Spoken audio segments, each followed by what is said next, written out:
I am Ferdinand Marcos, and I am the President of the Republic of the Philippines.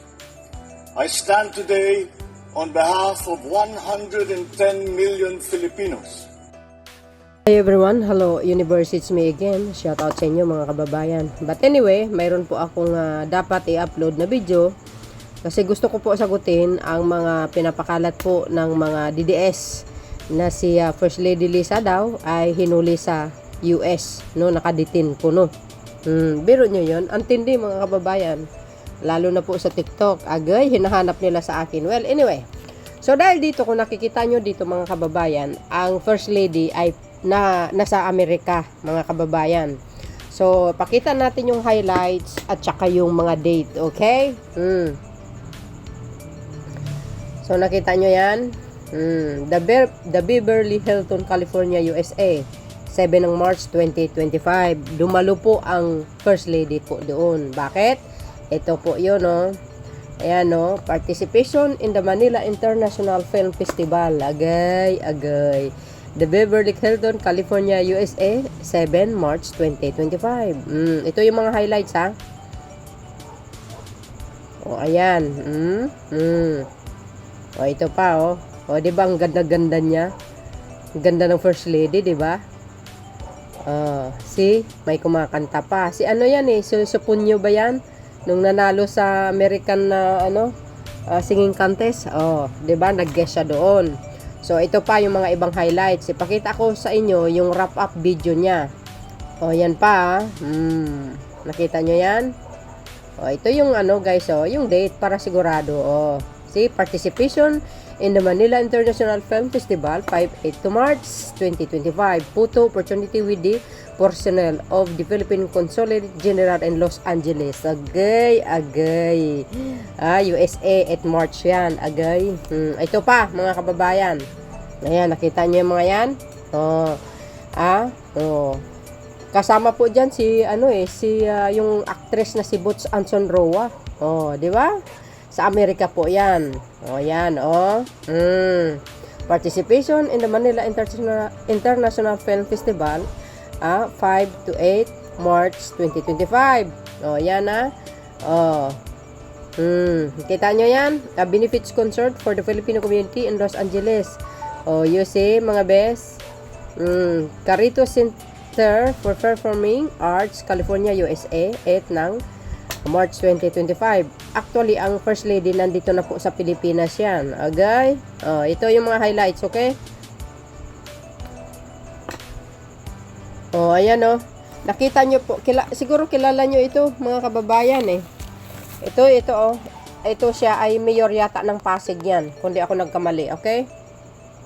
Pasig City, guys. Ayan, may concert pa nga doon, see? Konserto para sa mga Filipino community. Noon nandoon si First Lady sa Amerika. Ang sabi kasi nila, mga kababayan, si First Lady ay kinulong daw sa US Immigration. Grabe kayo talaga. Ang tindi nyo, Grabe kayo kung makapag-fake news. Alam nyo sa mga DDS, dahil sa katoksikan at kasamaan ng pag-uugali nyo, lalo po kayo kakarmahin. Ngayon, ang malaking dagok na ay tumama sa inyo, yun po ang pagka-aresto sa dating Pangulong Duterte.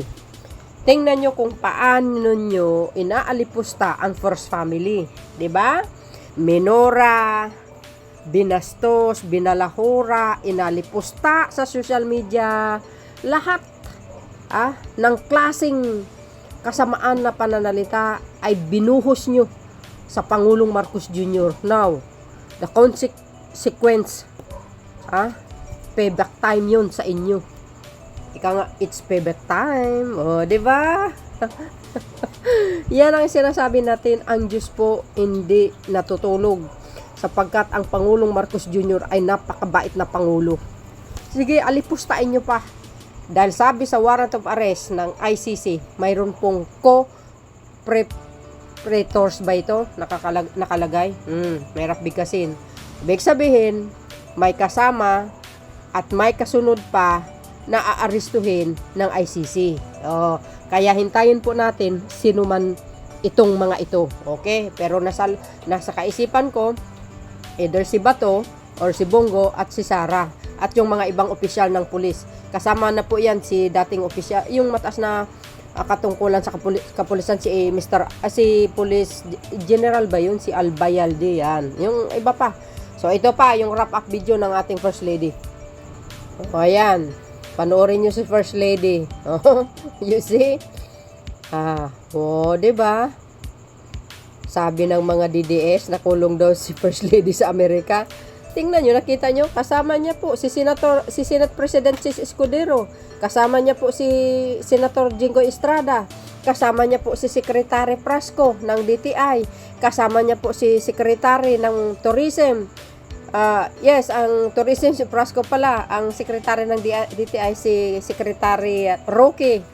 Nagkamali ako doon, ano? You see? Yan ba?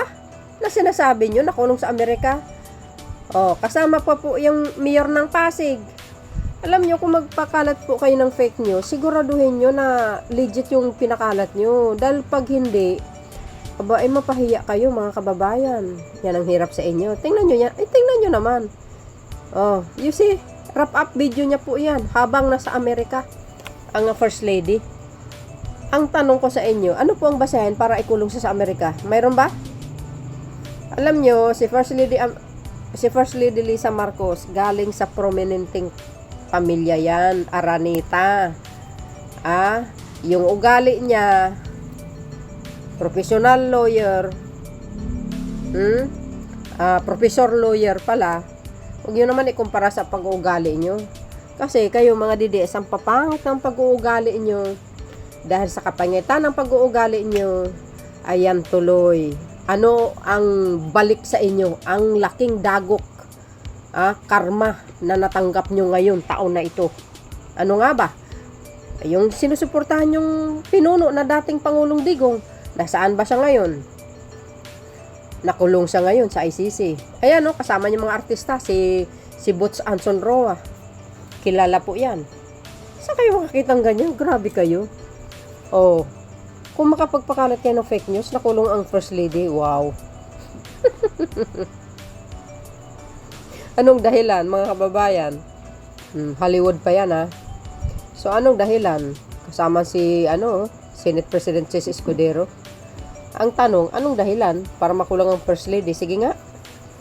Yung mga pagbibintang nyo sa First Family, alam nyo kung ano nangyari sa inyo? Karma.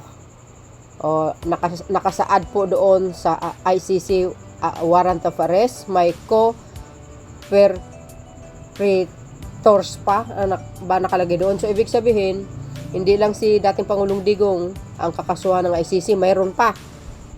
For sure yan, si Bato, si Bongo. Alalahanin nyo, kasama din si Sara doon. Yan ang siniwalat ni dating hitman ni Digong na sila Kanyas. For sure, makikita sila sa ICC. Di ba? Yung mga dating opisyal ng PNP. Kasama po din si Albayalde. Di ba? Kaya abangan po natin yan. Kayo talaga, kung magpakalat, akala mo may katotohanan, ang akala mo kayo lang ang Pilipino para mag-spread lang ng legit na mga video. Yung mga talagang video na may katotohanan tulad nito. You see, ayan in-upload ni First Lady yan 2 days ago. Wrap up video, working busy to the United States, participation in meeting of the mind and Manila International Film Festival, Miami, Florida and Los Angeles, California, USA, 5 and to 8 March. Agay. Ito pa, pagkatapos ng wrap up video niya, galing sa Amerika. Ito siya, Yan, si First Lady. Ayun, Lisa Marcos, 1 day ago, turnover of donation to the Girl Scout of the Philippines, FL Office, Manila, March 11, 2025. Agay. So, ibig sabihin, nakauwi na ang First Lady. Ayan mga highlights. Ito pa. Ayan. Nagabot ng chike. Oh, ayan, ang first lady, ang ganda ng ngiti. Oh. Alam nyo, kung siya man ang nakulong sa Amerika, natural, mag-spread sa buong ano yan, sa buong balita, sa buong mundo, kayo naman. Tulad kay Digong, international, nag-viral ang pagka-aresto sa kanya. Di kayo naloka. So yun guys, ang pinaka-latest updates video ko. Ito po yung sagot ko sa mga DDS na pinakalat na nahuli daw sa Amerika si First Lady. Naloka ako sa mga ito. Wala na silang ibang paninira kundi si First Lady na lang ay tinitira nila, yung first family. Wala na kayo talaga magawa sa buhay, kaya kinakarma kayo ng tuluyan eh. May kasunod pa yung karma ninyo. Maniwala kayo sa akin. May kasunod yan. See you again guys on my next upload video. Bye bye bye and babush. God bless Philippines.